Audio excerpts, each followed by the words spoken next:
Oshna senga kiyim olgandim, do'stligimiz hurmati. Yaxshi kunlaringga kiy. Menga oshna? Gap yo'q ama. Ko'ryapsanmi, o'rgan. Mujik bolada. Ha, gap yo'q. Oshna, sen meni ustimdan kulyapsanmi? Menga jahl qilyapsan. Og'zingdan chiqqan gapga yarasha kiyinib yurgin deyapman-da.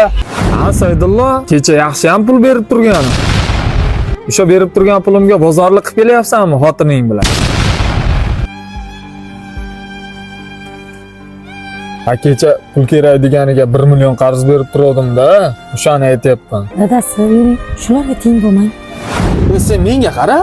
Ismoildan yeb qo'ygan joying bormi? Nimaga kutaversan uni? Kim u?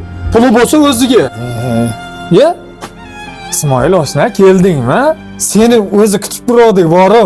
Nabi sen o'rning bor-da, davrada oshna. Endi qoldi davramiz, Saydullo. Ketdik do'stlar. Bugungi kun ham o'tdi. Obbo. Az 1 soat gapiradi, shano. Yaxshi yomon ko'raman. Telefon qilib mashinday qiladi. Alo? Assalomu alaykum hoji aka. Sizmisiz? Qanday yaxshi insonsiz. Hozir eslab turgandim. Aka ishtimi? Yoningizdaman, aka. Mana yo'lga tushdim, 2 minutda yetib boraman. Bu asfalt bo'yida kelayotgan bolam menmi?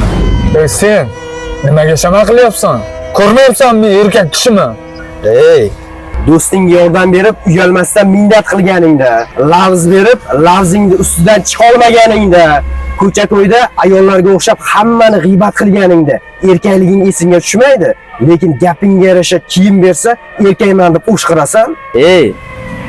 Haqiqatdan o'zing aytgandek erkak bo'lsang, mana va kiyimga yarashgan gaplarni gap.